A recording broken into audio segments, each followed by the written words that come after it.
So ಹೇಳಿದ ಪ್ರಕಾರ 7 ವರ್ಷಕ್ಕೆ ಒಂದು ಹೆಣ್ಣು ಋತುಮತಿ ಆಗ್ತಾಳೆ. ಆ ಒಂದು ಹೆಣ್ಣು ಋತುಮತಿ ಆದ್ಮೇಲೆ ತಂದೆ ಮಗ ಇಬ್ಬರಿಗೂ ಒಬ್ರೇ ಒಂದ್ ಹೆಂಡತಿ ಅನ್ನೋ ಒಂದು ಪ್ರಕಾರ ಇವರು ದೊಡ್ಡವರು ಅವ್ರು ಹೇಳಿದ ಪ್ರಕಾರನೇ ನಡೀತಾ ಇದೆ. ಪ್ರೀತಿ ಕುರುಡು ಎಂಬ ಮಾತಿಗೆ ಸಾಕ್ಷಿ ಎಂಬಂತೆ ಚಿಕ್ಕಬಳ್ಳಾಪುರ ಜಿಲ್ಲೆಯಲ್ಲಿ ರಕ್ತ ಸಂಬಂಧದ ಮುನ್ನಡೆಯಲ್ಲಿ ಮರೆತು ಅಕ್ಕ ತಮ್ಮ ಹಸಿಮಣೆ ಏರಿರುವ ಘಟನೆ ನಡೆದಿದೆ. ವರಸೆಯಲ್ಲಿ ಅಕ್ಕ ತಮ್ಮನಾಗಬೇಕಿದ್ದ ಜೋಡಿ ಈಗ ಸಪ್ತಪದಿ ತುಳಿಯುವ ಮೂಲಕ ಸಾಮಾಜಿಕ ಚರ್ಚೆಗೆ ಗ್ರಾಸವಾಗಿದ್ದಾರೆ. ದೇವನಹಳ್ಳಿಯ ಸಾವಕನಹಳ್ಳಿ ಮೂಲದ ಶಶಿಕಲಾ ಹಾಗೂ ಹೊಸಕೋಟೆಯ ಪ್ರವೀಣ್ ಕಳೆದ 3 ವರ್ಷಗಳಿಂದ ಪ್ರೀತಿಸ್ತಾ ಇದ್ರು. ವಿಶೇಷ ಏನಂದರೆ ಇವರಿಬ್ಬರ ತಾಯಂದಿರು ಸ್ವಂತ ಅಕ್ಕ ತಂಗಿಯರು. ಅಂದರೆ ವರಸೆಯಲ್ಲಿ ಶಶಿಕಲಾ ಮತ್ತು ಪ್ರವೀಣ್ ಅಕ್ಕ ತಮ್ಮ ಆಗಬೇಕು. ಆದರೆ ಈ ಸಂಬಂಧದ ಗಡಿಯನ್ನು ಮೀರಿ ಇಬ್ಬರು ಮದುವೆಯಾಗಲು ನಿರ್ಧರಿಸಿದ್ರು. ಶಶಿಕಲಾಗೆ ಪೋಷಕರು ಬೇರೊಬ್ಬ ಯುವಕನ ಜೊತೆ ಮದುವೆ ನಿಶ್ಚಯಿಸಿ ಲಗ್ನ ಪತ್ರಿಕೆಯನ್ನು ಹಂಚಿದ್ರು. ಇನ್ನೇನು ತಾಳಿ ಕಟ್ಟಬೇಕು ಎನ್ನುವಷ್ಟರಲ್ಲಿ ಶಶಿಕಲಾ ತನ್ನ ಪ್ರಿಯಕರ ಪ್ರವೀಣ್ ಜೊತೆ ಪರಾರಿಯಾಗಿದ್ಲು. ನಂತರ ಇಬ್ಬರು ಅಂಗಟ್ಟದ ಸೀವನಗುಡಿಯಲ್ಲಿ ಶಾಸ್ತ್ರೋಕ್ತವಾಗಿ ಮದುವೆಯಾಗಿದ್ದಾರೆ. ಮದುವೆಯ ನಂತರ ಪೋಷಕರಿಂದ ಜೀವ ಬೆದರಿಕೆ ಇದೆ ಅಂತ ಆರೋಪಿಸಿರುವ ನವಜೋಡಿ ರಕ್ಷಣೆ ಕೋರಿ ಚಿಕ್ಕಬಳ್ಳಾಪುರ ಜಿಲ್ಲೆ ಪೊಲೀಸ್ ವರಿಷ್ಠಾಧಿಕಾರಿಗಳ ಕಚೇರಿಗೆ ಧಾವಿಸಿದ್ದಾರೆ.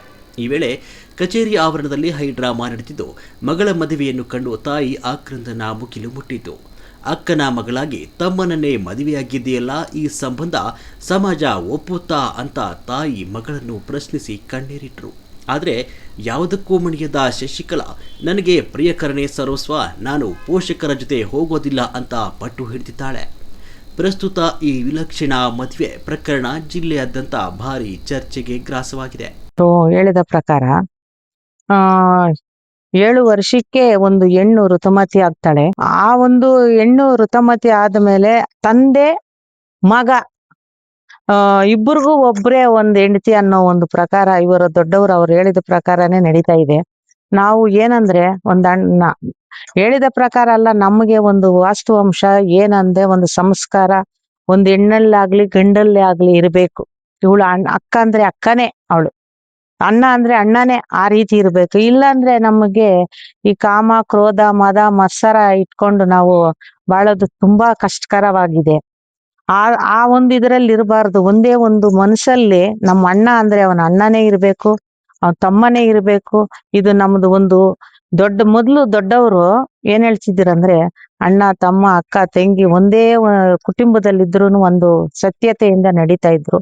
ಅವಾಗ ಅಷ್ಟು ವರ್ಷನೂ ಬದುಕ್ತಾ ಇದ್ರು. ಇವಾಗ 25 ವರ್ಷ 18 ವರ್ಷನೇ ಬದುಕಲ್ಲ. ಯಾಕಂದ್ರೆ ಕಾಮ ಕ್ರೋಧ ಮದ ಮಸ್ತರದಲ್ಲಿ ತುಂಬಿರೋ ಈ ಸಮಾಜದಲ್ಲಿ ಅದನ್ನ ಅರಿತು ನಾವು ಮೊದಲು ಯಾಗಿತ್ತು ದೊಡ್ಡವರು ಏನ್ ಹೇಳ್ಕೊಡ್ತಾ ಇದ್ರು ಆ ರೀತಿ ನಡ್ಕೊಂಡ್ರೆ ಒಂದ್ ಇದಾಗುತ್ತೆ.